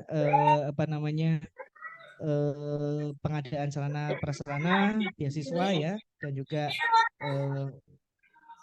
pengadaan kendaraan sekolah ya, itu tidak walaupun tidak boleh. Kemudian beasiswa. Beasiswa ini sedang kita godok Pak Dr. Anwar Sani ya. Jadi kita ada beasiswa riset itu sedang kita godok kemungkinan di tahun depan kita akan luncurkan, dan juga beasiswa pendidikan untuk mahasiswa yang kalau mahasiswa berprestasi mungkin banyak sekali beasiswanya. Tapi mahasiswa yang tengah-tengah ya. Maksud saya mohon maaf ya tanpa mengurangi tanpa merendahkan, kan ada juga mahasiswa yang istilahnya pas-pasan.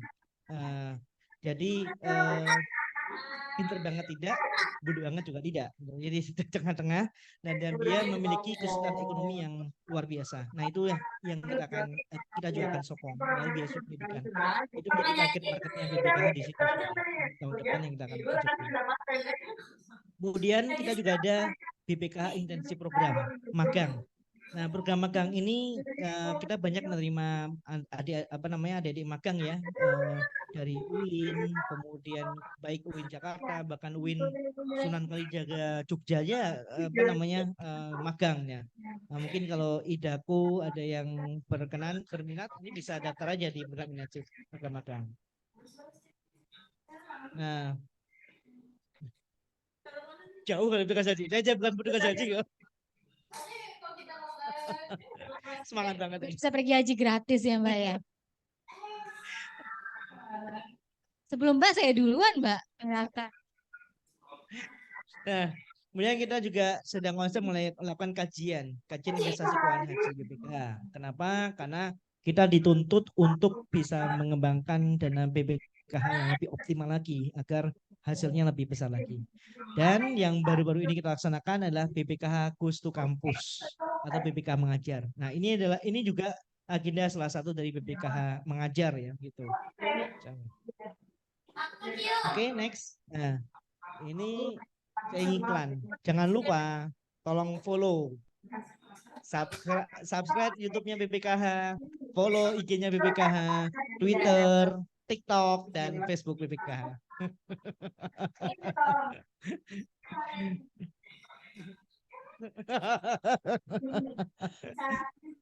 Oke. Ini biar saya surat agak lama aja nih. Jadi Mas kayaknya udah habis ya? Mas tadi aja deh. Udah habis ya. Oke. Baik. Oke. Masih ada ya? Nih ada Pamungkas Salib Menang Pamungkas. Nih, ini penutup pengelolaan keuangan haji aman, efisien, dan liquid sesuai dengan amanah undang-undang, dan BPK telah mendapatkan OPD wajib tanpa pengecualian, dan posisi keuangan haji saat ini pada kondisi yang sehat dan tetap mendukung, dan BPK bersama dengan pemerintah Komisi 8 DPR turut mendukung dalam hal rasionalisasi besaran setoran awal pendaftaran jamaah haji dan rasionalisasi biaya perjalanan ibadah haji, serta mendorong jemaah haji tunggu untuk dapat mencicil setoran lunas secara bertahap agar tidak terlalu berat saat pelunasan. Dan BPK telah turut membantu peningkatan kemaslahatan umat Islam dengan penyaluran program kemaslahatan ruang lingkup pendidikan dan dakwah melalui mitra kemaslahatan.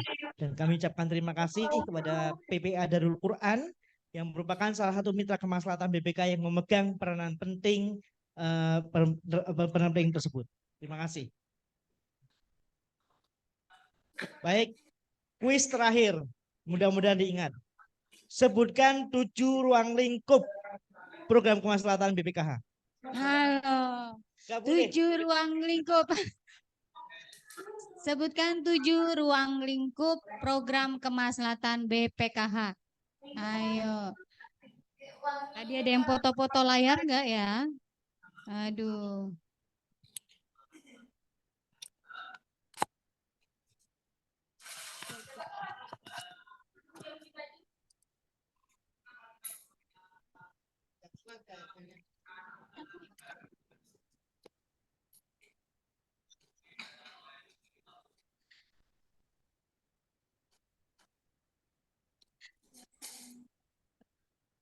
yang di belakang boleh.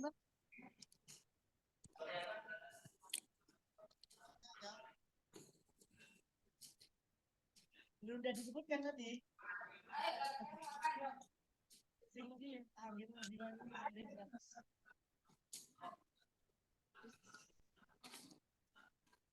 Assalamualaikum warahmatullahi wabarakatuh. Nama saya Bagus Abdullah Fitriansa dari Prodi IAT. 7 ruang lingkup kemaslahatan BPKH itu satu, pertama penyelenggaraan ibadah haji. Yang kedua, investasi dan pengelolaan dana haji. Yang ketiga, pengembangan infrastruktur haji.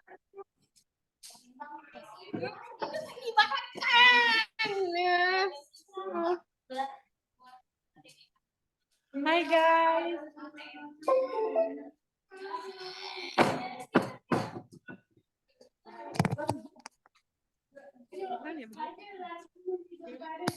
Bismillahirrahmanirrahim. Perkenalkan, nama saya Dela Amanda dari Studi Ilmu Al-Quran dan Tafsir. Izin menjawab, tapi nggak tahu benar atau tidak. Yang saya jawab aja. Bismillah. Yang pertama, Afwan, Ustadz, pertanyaannya tadi apa? Sebutkan 7 ruang lingkup program kemaslahatan BPKH. Yang pertama pelayanan haji. Pelayanan haji, pendidikan dan dakwah, kesehatan, sosial keagamaan, ekonomi umat, sarana dan prasarana ibadah. Satu lagi. Emergency respon. Oke. Syukuran. Assalamualaikum warahmatullahi wabarakatuh.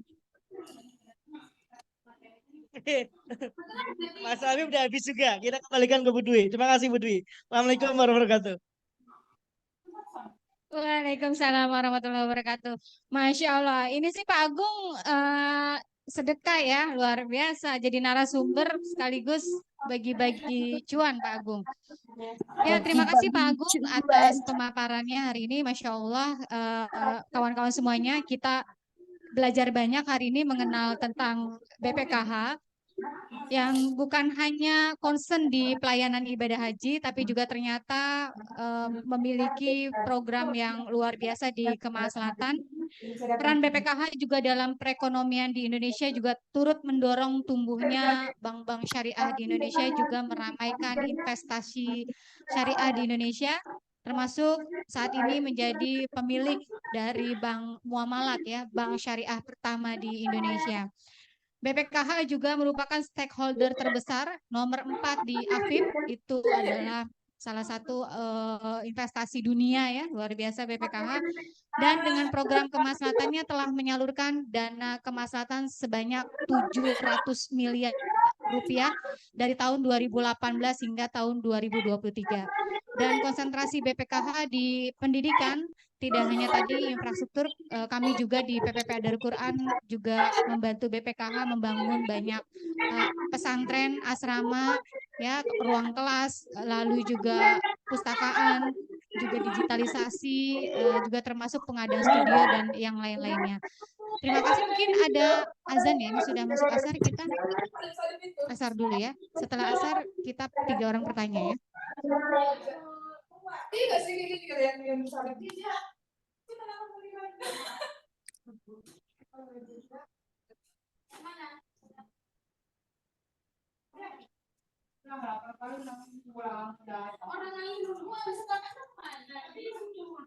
Kayak gini aku lihat.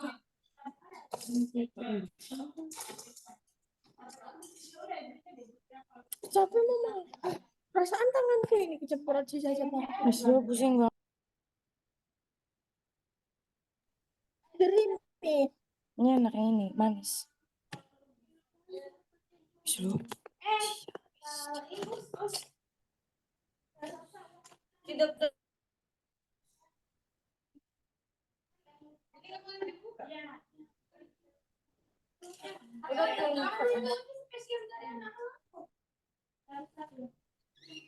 Ayo Us.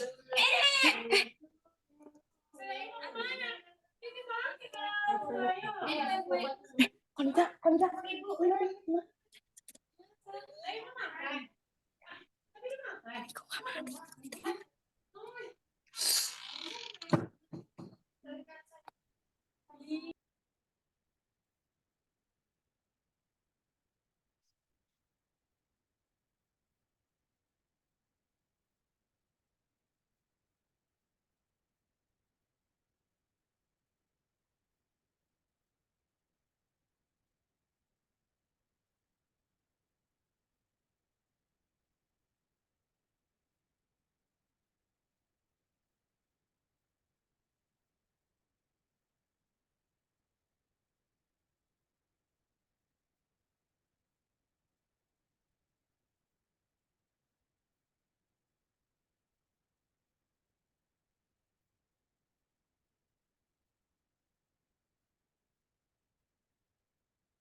Ya.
Alhamdulillah. Terbuka 3 pertanyaannya karena kita sudah asar dan mudah-mudahan bisa segera melaksanakan sholat asar. Dibuka 3 pertanyaan dari kawan-kawan. Mungkin ada yang ingin bertanya kepada narasumber kita hari ini, dipersilakan.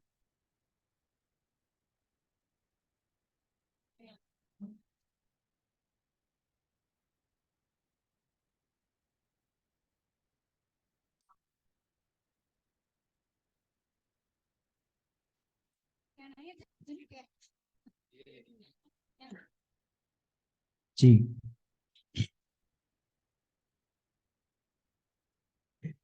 Assalamualaikum warahmatullahi wabarakatuh. Perkenalkan, nama saya Rahmat Muharram Marwala, Prodi Ilmu Hadis semester 3. Sebelum saya bertanya, saya akan memberikan 2 pertanyaan. Pertanyaan pertama itu kurang masuk ke BPKH, tapi lebih ke diri pribadinya Bapak.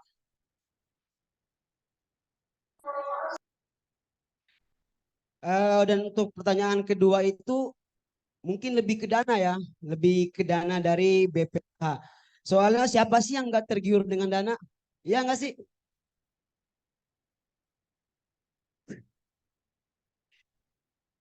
Untuk pertanyaan yang pertama, saya sudah mendengar dari Bapak Agung sendiri begitu banyak yang Bapak Agung dapatkan, entah menjadi presiden rektur di 2 perusahaan, entah menjadi konsultan di Jepang, dan sudah mendapat hal yang mungkin bagi orang biasa itu ada hal yang memuaskan begitu bagi mereka. Tapi apakah ada di sisi lain dari Bapak sendiri, apakah ada hal yang menurut Bapak itu nggak bisa Bapak dapatkan gitu? Sedangkan semuanya sudah Bapak dapatkan, tapi apakah ada hal yang nggak bisa Bapak dapatkan?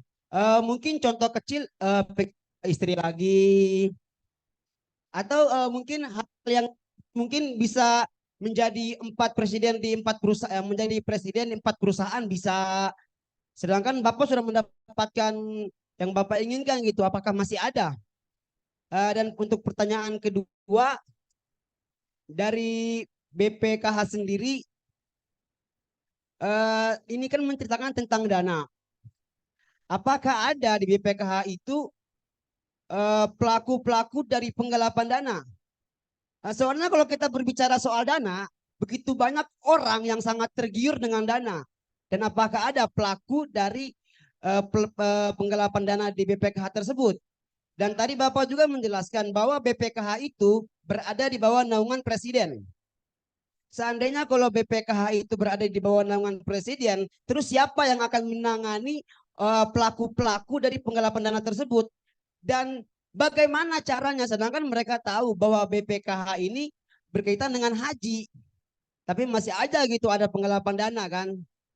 Mungkin cuman itu yang bisa saya bertanya. Cukup sekian, terima kasih.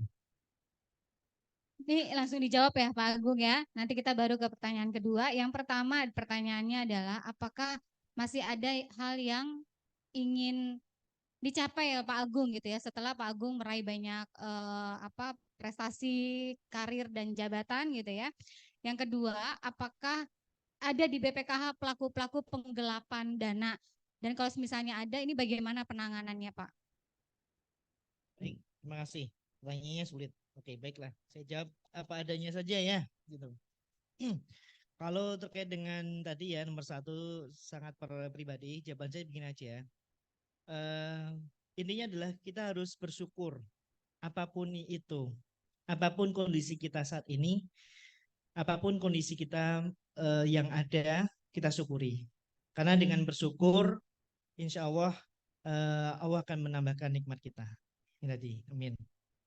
Sedikit saya tambahkan quote dari almarhum anak saya. Teruslah menebar kebaikan, walau berbuat baik itu terkadang melelahkan. Karena sesungguhnya perbuatan baikmu adalah untuk dirimu sendiri. Dan Allah mencintai orang yang berbuat baik. Maka tebarlah kebaikan walau itu melelahkan.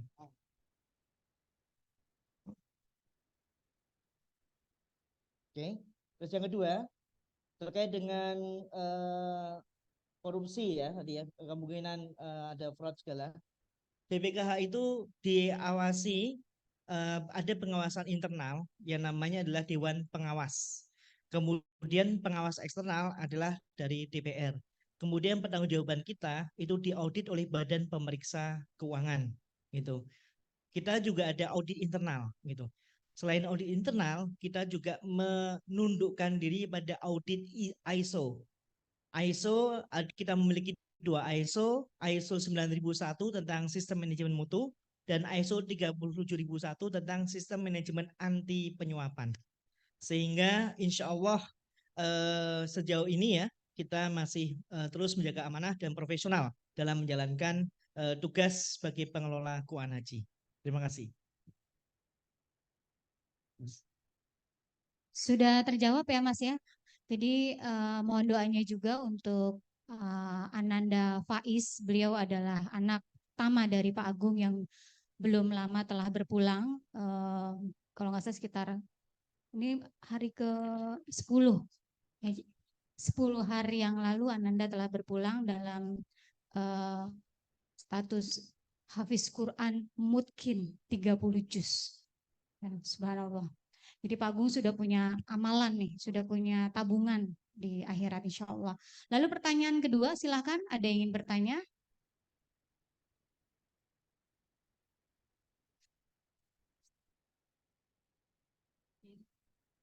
Bismillahirrahmanirrahim. Assalamualaikum warahmatullahi wabarakatuh.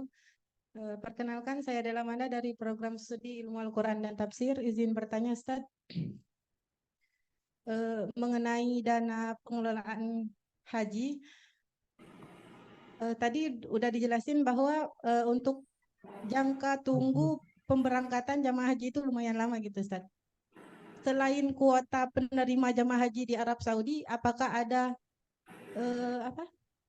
alasan lain atau jadi penghambat sehingga orang yang mendaftar haji itu bisa menunggu dengan jangka waktu yang sangat lama?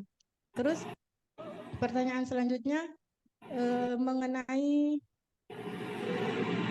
kemarin di kampung halaman saya ada jamaah haji yang meninggal dunia di Tanah Suci. Itu bagaimana untuk dana haji beliau gitu. Terus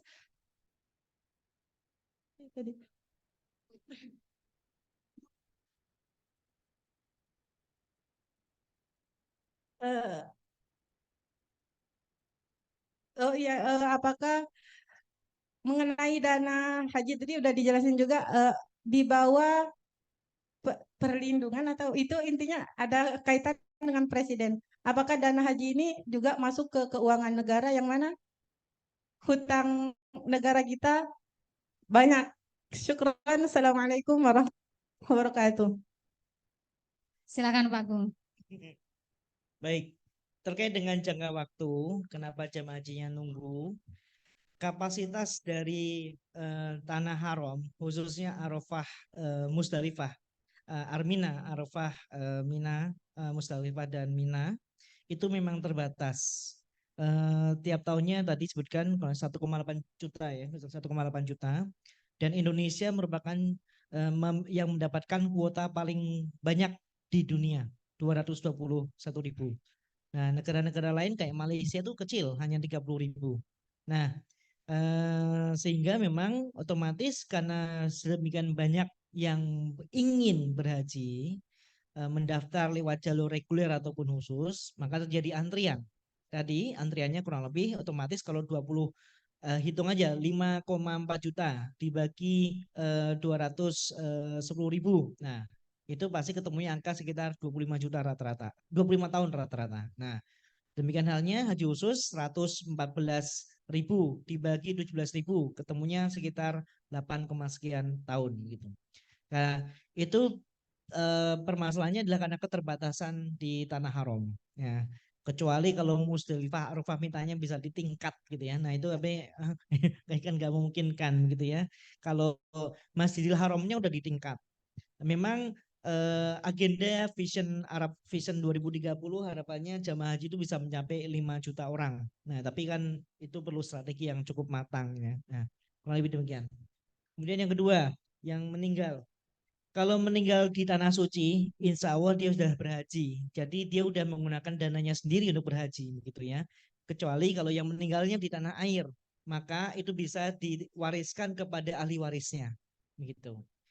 Gitu sih. Nah, kalau meninggalnya di tanah suci biasanya nggak mungkin jenazahnya dibawa pulang, pasti dimakamkan. Kalau di Madinah ya di makam Baqi ya, kalau di Saudi, kalau di Mekah di Ma'la ataupun sekitarnya, ya. Begitu. Kemudian dana haji masuk keuangan negara, saya jawab ya. Dia masuk keuangan negara, treatmentnya maka diaudit oleh Badan Pemeriksa Keuangan. Namun demikian ini dipisahkan dari keuangan negara yang lainnya sehingga tidak digunakan semena-mena untuk bayar utang atau apa tidak, begitu ya. Yang mengelola dana haji adalah para profesional insya Allah, dan kita mohon doanya agar kami selalu amanah dan istiqomah ya. Memang betul godaannya luar biasa, maka kami mohon doanya agar amanah istiqomah. Dan tadi kita memang benar-benar menggunakan dana ini 100% untuk jamaah haji lagi. Begitu. Terima kasih. Baik, terima kasih Pak Agung. Terakhir untuk pertanyaan ketiga kita dapat dari online nih Pak, dari peserta online. Ada yang ingin bertanya? Silakan, mungkin ada yang ingin bertanya? Di chat, bisa dibacakan mungkin?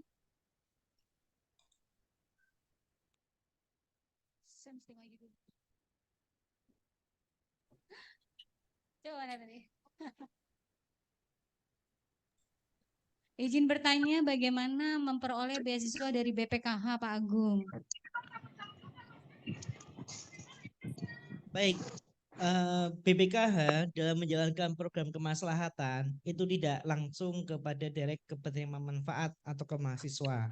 Jadi kita menggunakan mitra kemaslahatan. Nah, contohnya adalah ada PPPA Darul Quran, tempatnya Bu Dwi. Nah, kita biasanya tadi ada PPPA Darul Quran, ada Basnas, ada yang lain-lain gitu ya. Sehingga mereka lah yang akan melakukan penjaringan. Nah, proposalnya itu yang dikirimkan ke BPK. Nah, BPK yang akan melakukan assessment ataupun kajian terhadap usulan proposal dari mitra kemaslahatan. Terima kasih. Jadi gitu ya. Jadi tidak bisa diakses langsung ya Pak Agung ya. Jadi memang tidak bisa diakses langsung secara personal oleh publik atau siapapun, harus menggandeng mitra kemaslahatan. Ada 14 sama. Saat ini ada 14 mitra kemaslahatan di BPKH, ada Basnas, ada PPPA Darul Quran, ada Dompet Duafa, DT, RZ, dan yang lain-lainnya. Oke, baik. Terima kasih. Kita sudah di penghujung acara. Pak Agung, terima kasih banyak untuk waktu dan kehadirannya di Institut Darul Quran Jakarta, dengan ilmunya juga mudah-mudahan manfaat, membawa keberkahan untuk kita semuanya. Dan untuk mahasiswa mudah-mudahan ini ilmu juga nanti insya Allah bisa menjadi wawasan baru ya untuk kawan-kawan sekalian. Dan ingat motonya, sukses sebelum wisuda. Terima kasih. Dan tadi disampaikan Pak Agung ada peluang untuk bisa magang di BPKH. Nanti silakan yang ingin punya kesempatan ingin magang di BPKH ya. Saya tutup dari moderator, mohon maaf atas kesalahan dan kata-kata yang kurang berkenan. Assalamualaikum warahmatullahi wabarakatuh.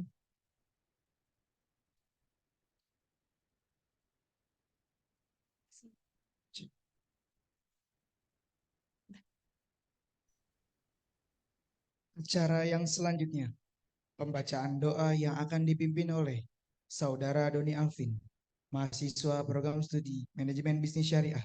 Kepadanya waktu dan tempat kami persilakan.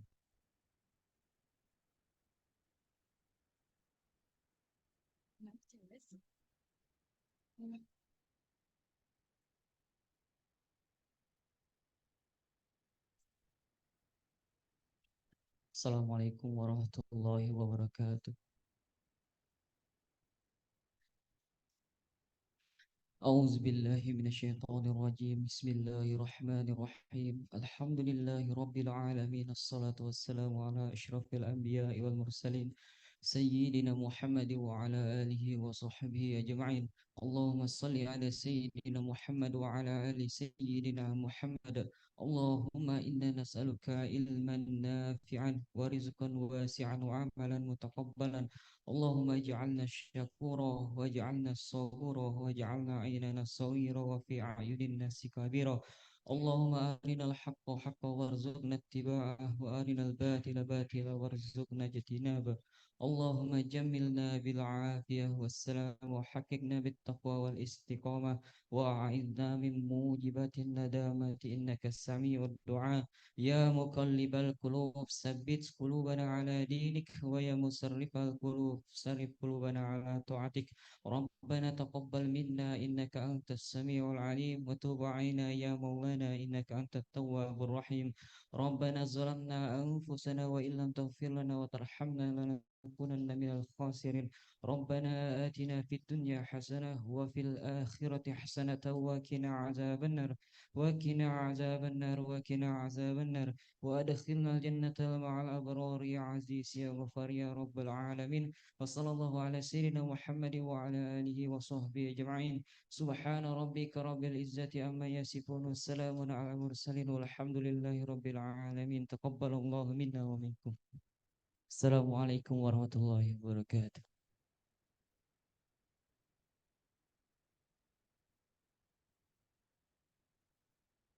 Beranjak ke penghujung acara, penyerahan plakat dan goodie bag yang akan diserahkan oleh Bapak Rektor Institut Darul Quran Jakarta, Bapak Dr. Muhammad Anwar Sani, SOSIME, kepada Dr. Agung Sri Hendarsa, STMENG.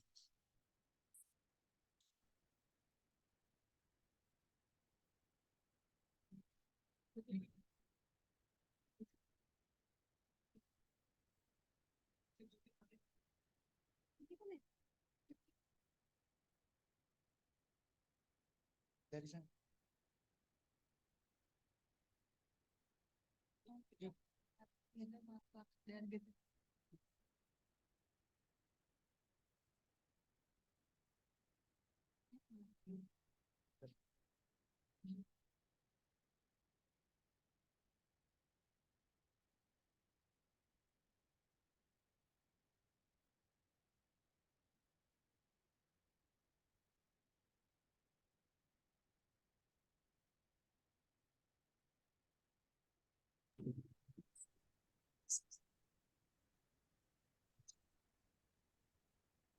Untuk selanjutnya penyerahan plakat BPKH kepada Institut Darul Quran Jakarta.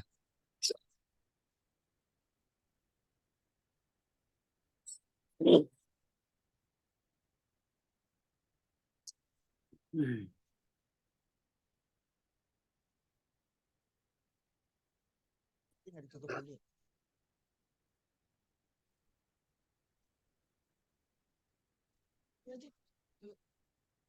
Baik.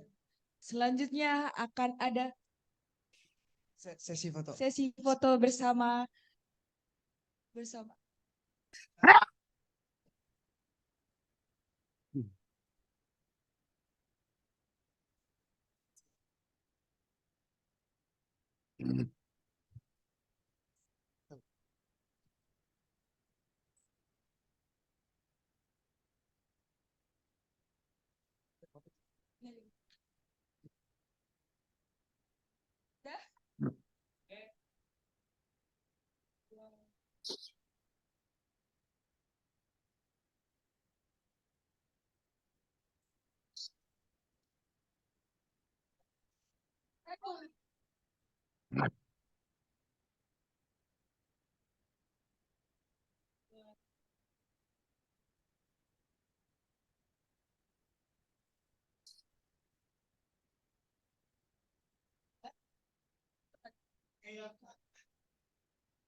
Dengan demikian, berakhir sudah kegiatan kita dalam acara Kuliah Umum Institut Darul Quran Jakarta dengan tema Peran BPKH dalam Dunia Pendidikan di Indonesia. apa yang telah disampaikan dapat bermanfaat untuk kita semua. Marilah kita tutup acara kita pada hari ini dengan bersama-sama mengucapkan Kafaratul majelis. Subhanakallahumma wa bihamdika asyhadu an la ilaha illa anta astaghfiruka wa atubu. Kami selaku pembawa acara izin undur diri. Mohon maaf apabila terdapat kesalahan selama berlangsungnya acara. Sampai jumpa di kegiatan yang akan datang. Wassalamualaikum warahmatullahi wabarakatuh.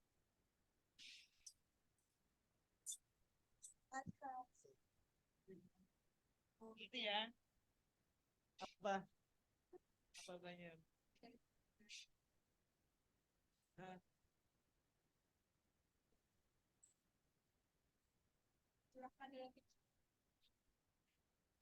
Jangan dulu berani belajar. Ya, belajar. Kemudian naik turun. Kalau dulu ketika saya masih belum menikah, belum punya anak, masih muda, sedang naik turun gitu, saya biasanya larinya ke masjid. Ya, ketika di apa namanya? Berbuat di sana ya. Jadi kuliah di sana.